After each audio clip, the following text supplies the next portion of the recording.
Hi, everyone. Thank you for joining our live first webinar. I just wanted to give you a few pointers in case at any point you wanted to ask questions or anything like that. You will have a question and answer option on your screen that you can always type into. We will have a Q&A session in the end. So you can leave your questions there while the presentation is going on, and we'll address them all in the end. I hope you enjoy the presentation, and thank you again for joining us. I'd first like to introduce our presenter for today. Dr. Zhahoua Wang is a senior research engineer in the Center for Spatial Planning Analytics and Visualization at Georgia Institute of Technology, which is one of the consortium members of CTEDD. He is also a professional engineer registered in Georgia. And Dr. Wang has 17 years of experience developing methods that cost-effectively manage roadway assets, including the development of pavement management systems, the development of optimization modeling for predicting long-term network-level pavement performance and budget needs, the research on low-cost pavement preservation technologies, and the research and development of automatic roadway asset data collection and condition assessment. Dr. Wang is currently serving as a member on the TRB Standing Committee, the AHD 25 on sealants and fillers for joints and cracks. So please help me welcome Dr. Zhahoua Wang.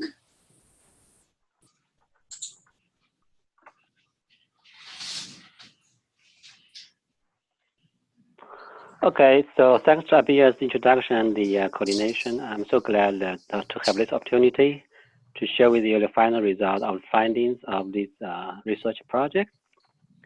So before my presentation, I would like to thank the Center for Transportation Equity, Decisions, and Dollars for the strong support. I would also like to thank the Georgia DOT LTAP program manager for her assistance with the online survey and all the participating counties and cities for the inputs and opinions on transportation asset management practice.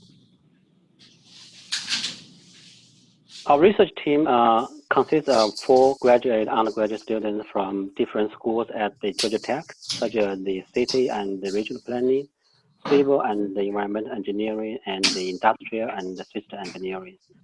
Professor Tsai and Dr. Zhang are the co-PIs of this project.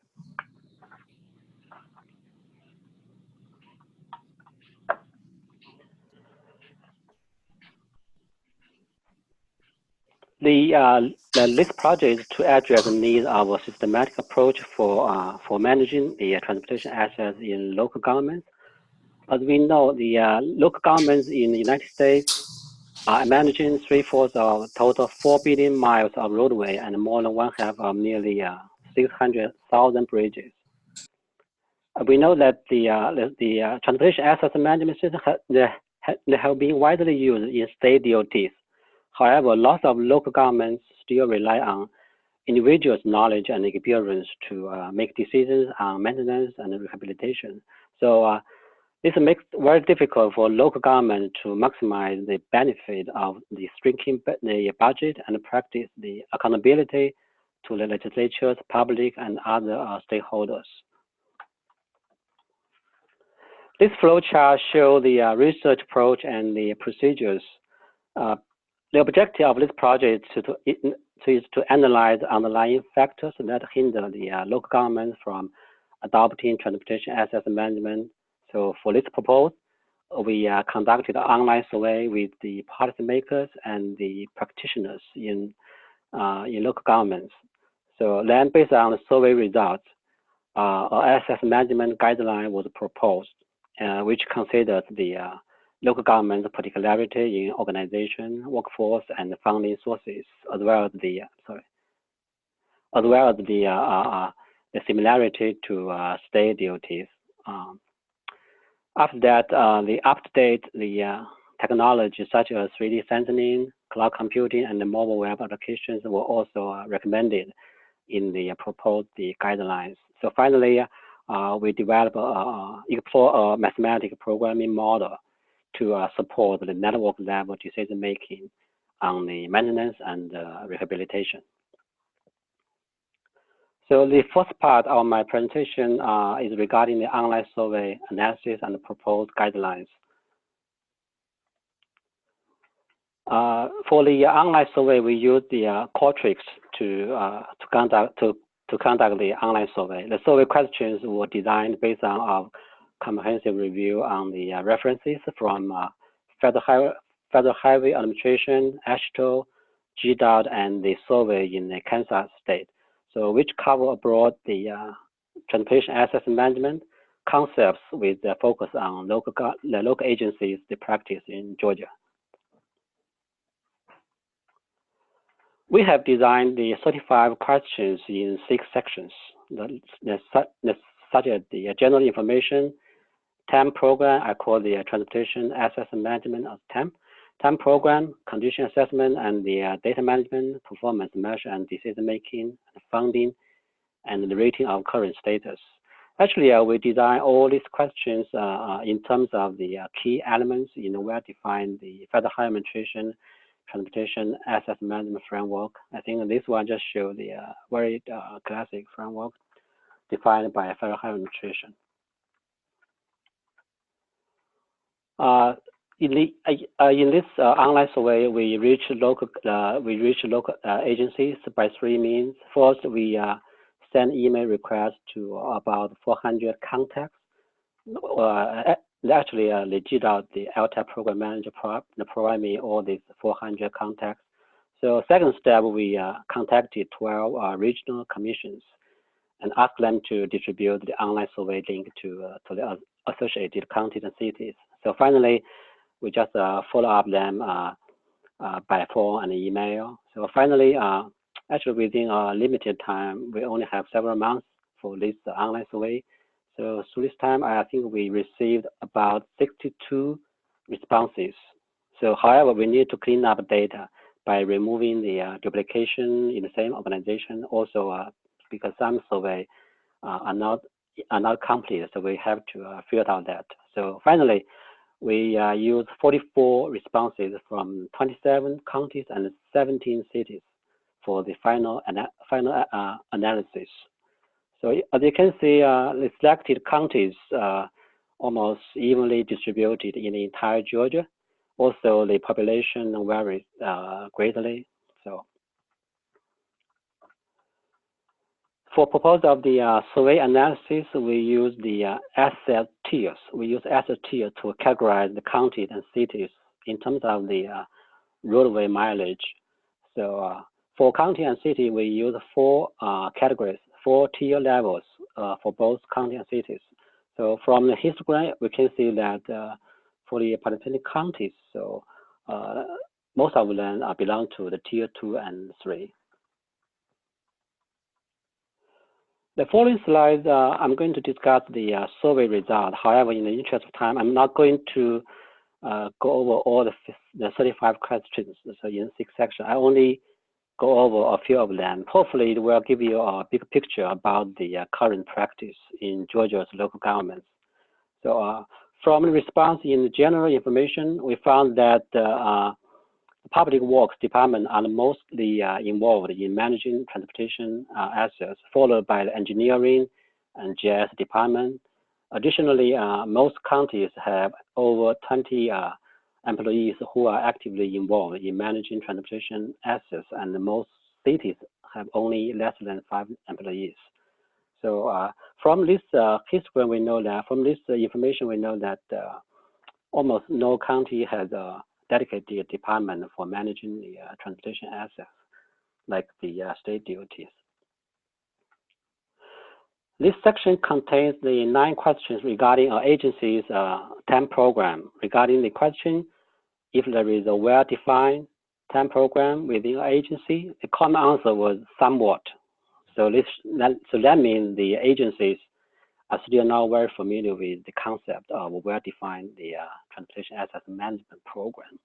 So regarding the transportation assets managed within a city, almost every city and the county agencies manage roadway. You can see that's 100%. They manage roadways. And for counties, almost more than 70% of them manage like marking, synergy, guardrail, covers, and bridges. For cities, only 35% of the respondents, they manage the bridges. So that's a little bit different between county and the cities. But city, they manage more sidewalks than the counties. As an inventory and condition assessment actually is a very key element in our transportation asset management framework. So for any type of the data-driven asset management system. So regarding the question about a well-established asset inventory, about 50% of both county and cities were not confident. So that means they responded somewhat, not sure or no. So as for the method used for data collection, as you can see that the manual method, the blue one, the manual method is still the predominant one. Only a few use semi-automatic or full automatic method. So regarding the performance measure, as we know, for state DOT, the performance measure on national highway system is required by the FAST Act. However, based on our survey, most counties expressed a neutral stand for having well-defined performance measures. This is neutral. But for most cities, they agree to that statement. Regarding the well-defined level of service for system maintenance, both do the neutral, you can see here. So the next question showed that more than 70%, you can see here, more than 70% of agencies don't regularly publish reports of performance measure to the public and the stakeholder. I think that right now is a big challenge for local government to practice accountabilities. So that's why there's a very urgent need for them to establish or well-define the transportation asset management. As for how maintenance and rehabilitation decisions are made, the survey results show that most local agencies adopt simple subjective ranking, based on the personal judgment, or a ranking based on simple parameters, for example, just based on the conditions, based on level of services, and that's just simple ranking based on that. We didn't find any agency, any respondents use mathematical programming or any type of more advanced analysis in the decision-making process. So regarding the funding mode, most counties indicated that they have a fixed amount each year, and the cities, they tied the amount to negotiation. Respondents who select others as answer indicated that funding was determined by SBLOST and LMIG. Actually, SBLOST is a special sales tax in Georgia's counties, and LMIG is the grant managed by Georgia DOT's local grant office. The last question in our survey is to ask about agencies' overall opinion on the current status of TEM program, with a scale from 1 as worst to 5 and best. Most county agencies gave a score of 2, whereas most cities reported a score of 4. We also asked about the factors that hinder agencies from applying proper TEM program. The answers were, for example, lack of funding, lack of education, training, and the experience, and need of more personnel and more equipment. So that's the reason right now the underlying factors they think affect the adoption of transportation asset management in local agencies. This is a quick summary of the online survey. While most local governments confirm having some form of the TAM program, only a few indicated having a proper application. The following issues are identified in the current TAM practice in Georgia's local governments. In addition to lacking a clear goal of the TAM program, poor organization is a critical issue because the agencies are not well structured and lack clear goals, roles, and the responsibilities. Moreover, the lack of staff, skill set, and training prevents agencies from coping with today's TAM practice. Most local agencies are still using the paper management system to maintain the asset inventory records. The simple and the subjective decision-making process affects the efficiency of resource allocation, and the performance management also appear vague to local governments, which is reflected by a lack of the communication with the stakeholders. So, therefore, we think transportation asset management programs are still very weak in Georgia's local governments. So, the above issues need to be addressed and remedied. So based on the online survey, we have developed a TAM guideline that is customized for local governments in Georgia by incorporating the elements of the Federal Highway Administration's asset management framework.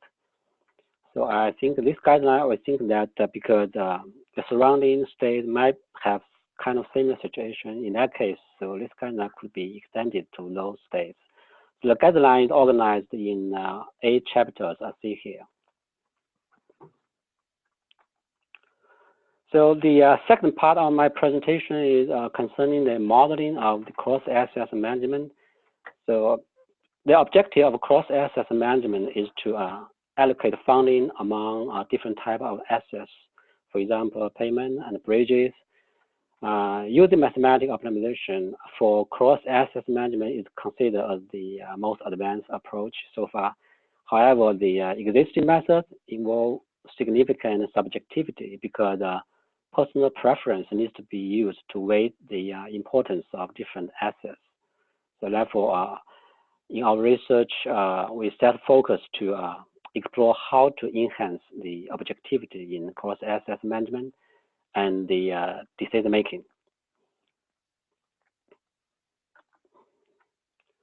As we know, the silo mentality, I think this phenomenon is very common in the existing transportation asset management.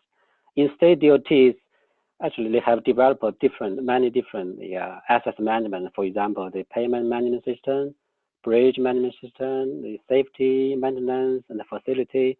They have all kinds of different asset management systems. However, they don't share information in the same agency. So the funding allocation among different competing assets normally rely on decision makers' preference. So we call that the trade-off method. So for example, when they see the payment condition not so good, so the chief engineer or the commissioner may consider to shift some money from bridge to payment. So vice versa, if bridge is not so good, maybe they need to shift money from payment to bridges. We call that the trade-off. So this process is kind of very subjective. So to improve the efficiency of cross-asset management and promote the corresponding research, development, and application, the Federal Highway Administration, they call that Transportation Asset Management Expert Task Group. They have formally defined the terms for different methods. For example, the cross-asset trade-off, allocation, and optimization. If you have interest, you can refer to this publication regarding the terms about the cross-asset management. The cross-asset management is a typical, we call that MCDM, that's multi-criteria decision-making, because we have different assets involved in this decision-making process, so they are competing. So that's why we need to consider multiple criteria. So let's call it the multi-criteria decision-making process. As we know, the weighted sum model WSM is the simplest one, but this model is very subjective because we need to define the weighting factor for each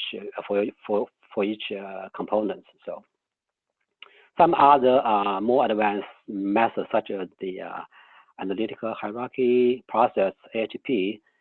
This one is more complicated, but still rely on expert personal preference. So actually, almost all type of the MCDM method, they heavily rely on personal, or we so-called the experts, the preference to determine. For example, they need to determine the weighting factor.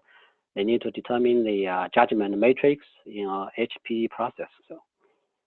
So that's in this project, we try to explore the method to enhance the objectivity in our MCDM process for transportation asset management. So as we know, in the existing methods, the asset structure and the functional conditions are normally used as a performance measure. For example, for payment, we normally use PCI. PCI is the payment condition index.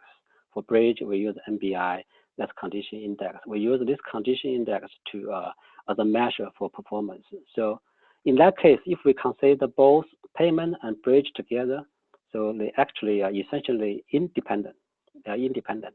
So that's why we need decision makers' preference when we allocate resources among them. So to solve this problem, we propose a framework to explicitly consider the interdependency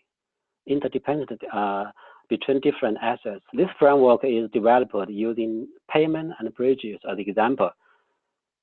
I'm sorry. Instead of structural or functional conditions, we use the mobility of the entire transportation network as a performance measure. So, because the mobility inherently integrates different interdependent assets, so in that case, resources can be objectively allocated. So this framework consists of models and methods from two disciplines. One is the traffic engineering, another one is the payment bridge engineering. So the performance measure and objective functions are set in the discipline of traffic engineering, which is to maximize the network mobility, while the decisions are made in the payment bridge engineering, which is the maintenance programming for both payment and bridges. The relationship between the payment condition and bridge conditions and traffic capacity actually bridge the gaps between these two disciplines. I think this just the philosophy of this framework we have developed. To implement the above framework, the following we need to define or determine a lot of models and the methods in that. For example, first we need to define the transportation network model. Normally we can use the directed graph. So also the second one is regarding the mobility quantification, how to measure the mobility. So for example, we can use travel time of the transportation network as a measure. So next one is the relationship between the utility conditions and the traffic capacity. So this one is a key to link the transportation, the traffic engineering and payment bridge engineering. So next one is the utility condition deterioration model. So the model tests how payment or bridges, the condition of payment bridge drop over time without any treatment. So next one is the treatment selection criteria, performance, and cost, because the final decision of any asset management system is tell when, where, and what to treat. So that's why the knowledge about treatment and cost is very critical. So after all these things are defined, so we can formulate a mathematical optimization to acquire the optimal treatment solution that maximize the network mobility. So because in this case, because we're dealing with integer programming, so we know that the solution for integer for integer programming are normally difficult. So that's why we have to resort to some heuristic methods. To demonstrate the application of the proposed framework, the following slide, I quickly show an implementation based on the knowledge from the existing literature and all reasonable assumptions, because within the time frame of this project, we only have several months on this project. We cannot develop all the models inside that. So that's why we have done a very comprehensive literature review. So the model we just borrow from a lot of the literature. So the fourth component is regarding the network model. So we use a directed graph. In the meantime, bridges.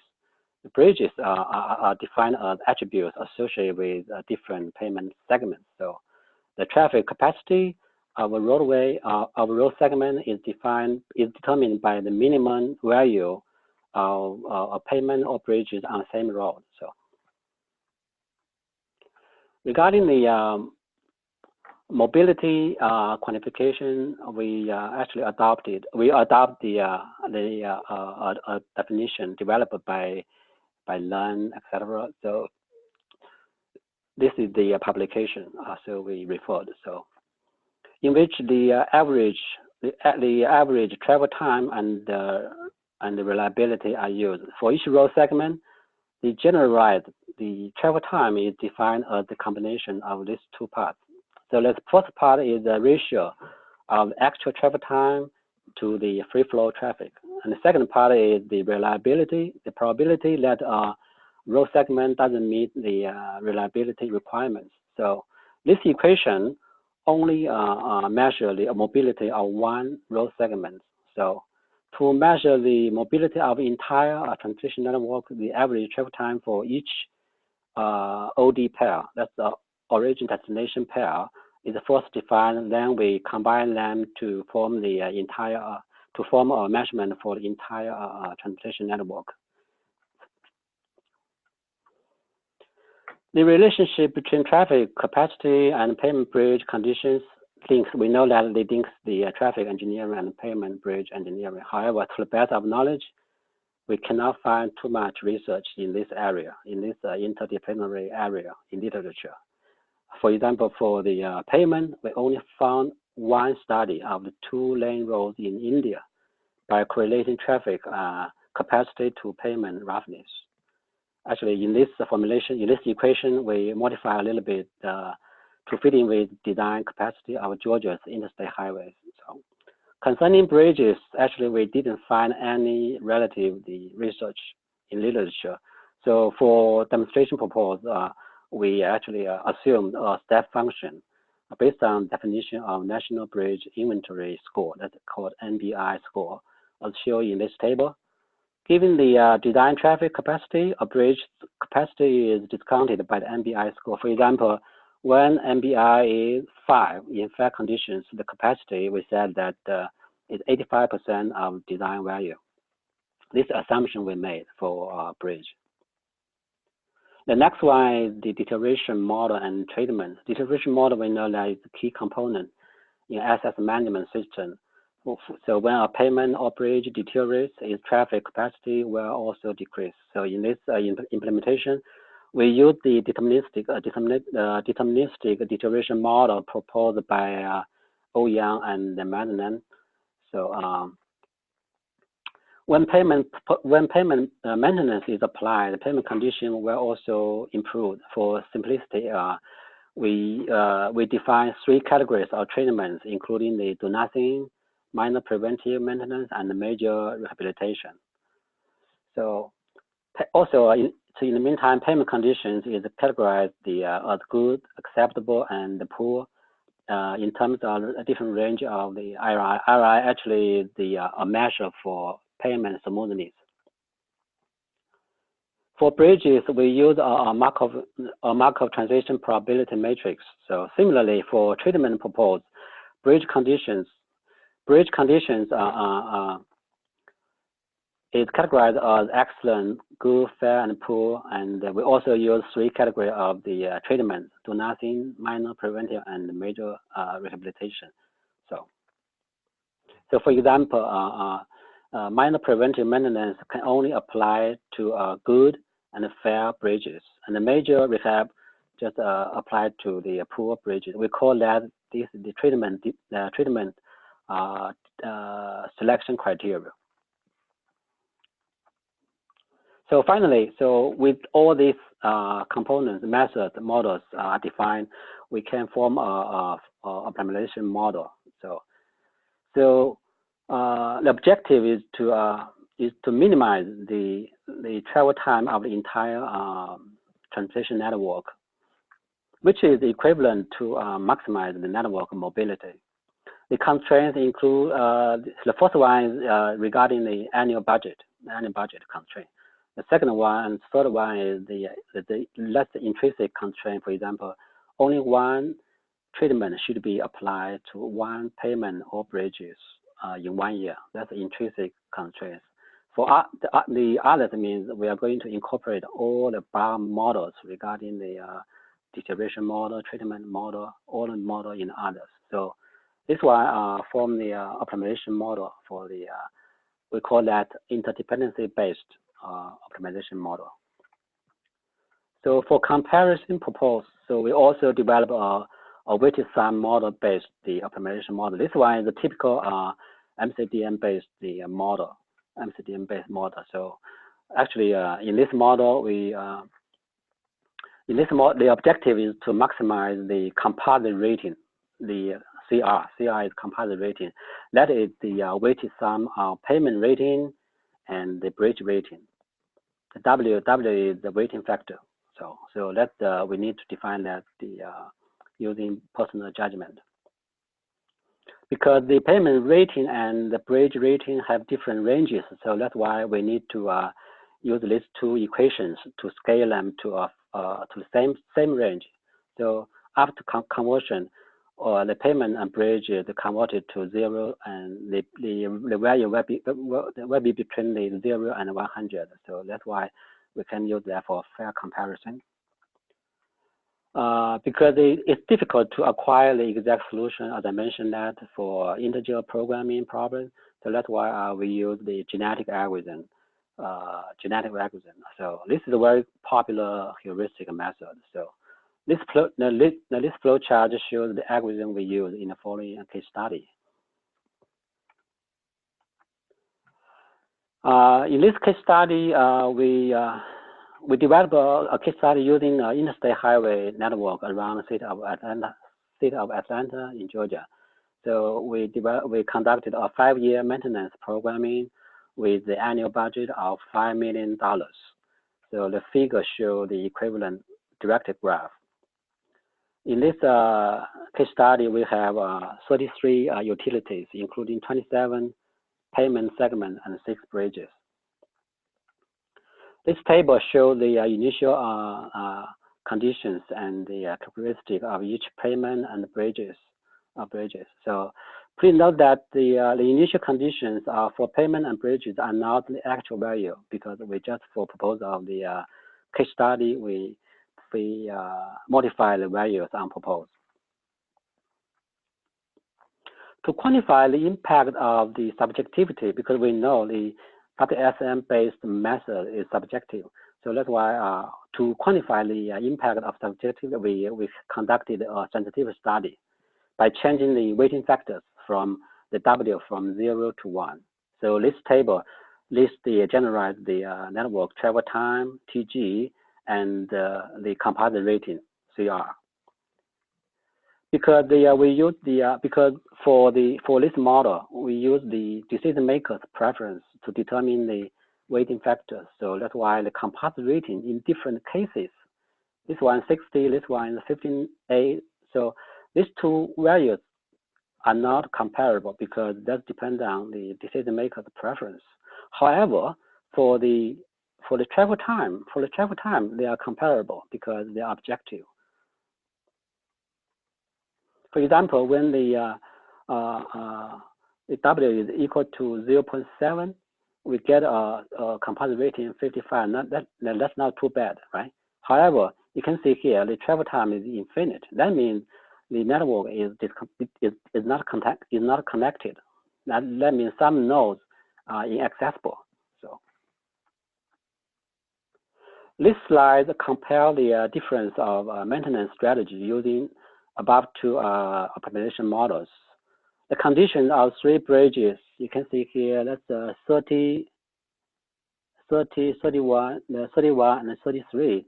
These three bridges will purposely set the condition in poor. That rating is about 2, 2, and 3, respectively.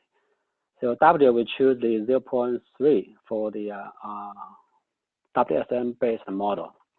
As here in this figure, you can see here we use different colors represent different treatment methods. That's the do nothing, the black is do nothing, green is the minor, and the red is the major rehab. Because the available budget is only $5 million, so only one bridge in poor condition can be rehabilitated. So it can be seen that the WSM-based, this subjective model, they choose the bridge 31 for maintenance, for rehabilitation, while the interdependency-based model choose the bridge 33. Apparently, after bridge 31 is rehabilitated, the composite rating is 60. It's more than 55 in this case, so that's optimized. It's optimized. However, regarding the network mobility, you can see here, in this case, for the subjective model, the travel time, the generalized travel time is 1.1, and the objective one is 0.5. To illustrate the difference, we use this chart to illustrate difference. You can see here, if the TG is equal to 1, the capacity is here. However, if the rating, if the travel time is 0.5, the capacity is much higher. So that means the mobility is much difference between these two cases. Even the composite rating is lower.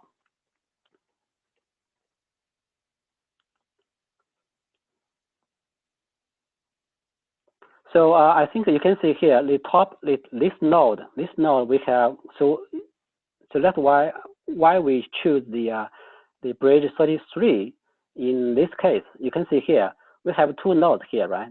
This node, this top node, they have 2 degrees to the network. However, this one only have 1. So that means this bridge is more critical than the 31 and 31.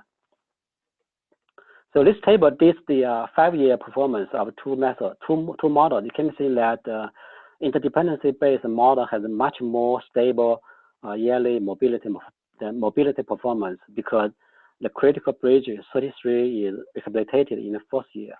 In contrast, the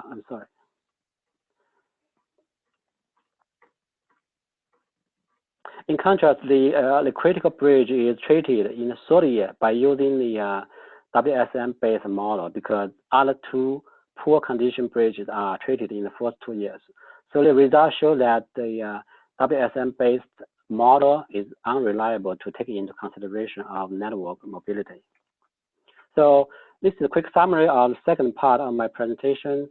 So first, the cross-asset management in transportation agencies often adopts the MCDMs that involve subjective engineering judgment. To enhance the objectivity and reduce the risk of failure of the transportation network, we propose a new cross-asset management framework based on the optimization of network mobility. Under this framework, the interdependent payments and bridges can be seamlessly integrated for network-level maintenance programming. The case study showed that promising results. However, due to the integration of 2 transportation engineering disciplines, so more interdisciplinary research is still needed to bridge the gap between them. So, and finally, the computational efficiency needs to be improved for solving large-scale real-world problems. Actually, right now, thanks to the CTEDD, we have a new project. In this new project, we're going to develop some other more advanced computing methods, such as the parallel computing, try to improve the computational efficiency. So later on, we can apply this model to the real case, the large-scale real-world problems. So this concludes my presentation. Thank you for your attention.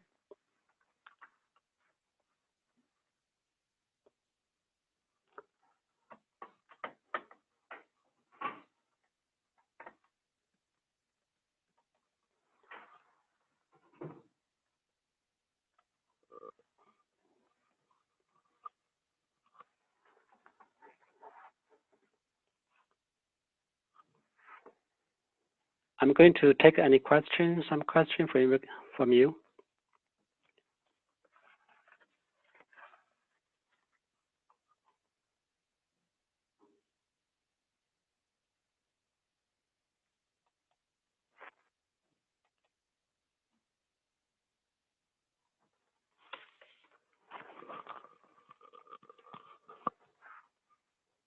Hello, can you hear me? Hello? Yes. Sorry about Okay. that. We had I just saw questions that, technical difficulty. I was just saying that if there is anyone who has any questions about any of the presentation for what Dr. Wang presented today, please let us know. You can type it on your Q&A box at the bottom of your screen.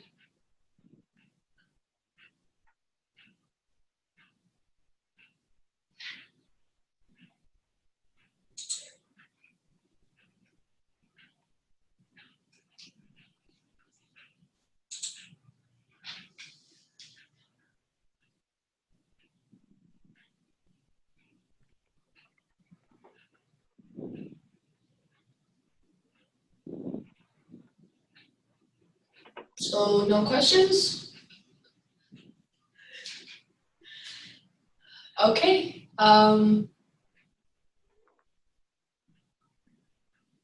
don't know, maybe someone's asking a longer question and maybe I need to wait for them to type.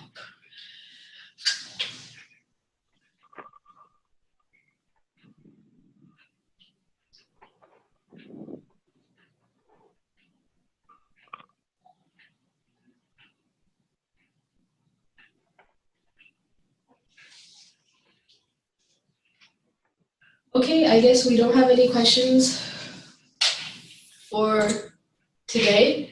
I'd just like to thank everyone for attending our first webinar. And thank you to Dr. Wang for organizing this presentation. We will definitely keep you posted on upcoming webinars, as this is going to be an ongoing project of CTEDD. And of course, if you have any questions or anything, please feel free to contact us. I believe that our contact information was on the screens that were shared with you. So please do keep in contact with us with any questions that you might have about this project or any other things that CTEDD is working on. And also we will be uploading all of Dr. Wang's reports and final deliverables for this project on the website, and we'll keep you posted of when that will happen. So thank you again, and take care. Bye. Okay, thank you for coordination. Oh, no problem, Dr. Wang. Okay, thank you. Bye-bye. Bye.